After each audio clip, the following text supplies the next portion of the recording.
Ang misteryosong mansanas na nagsasalita.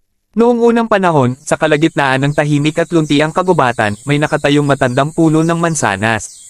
Ang mga sanga nito ay mahaba at malawak, at ang mga dahon nito ay bumubulong ng mga lihim sa hangin. Ngunit sa lahat ng pulang mansanas na nakasabit sa mga sanga, may isa na kakaiba. Ang mansanas na ito ay ginto. Kumikinang ito sa liwanag ng araw at nagliliwanag ng mahina sa ilalim ng buwan.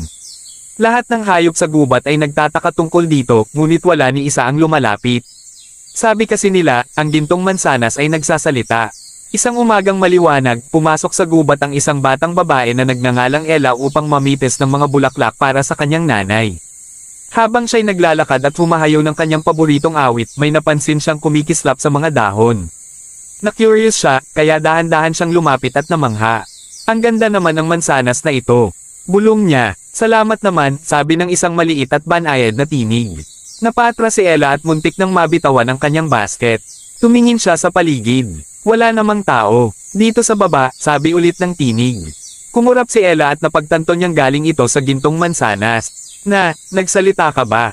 Tanong niya, nanlalaki ang mga mata sa gulat at tuwa. Oo, sabay ngiti ng mansanas. Huwag kang matakot. Matagal na kitang hinihintay, isang batang mabait at matapang.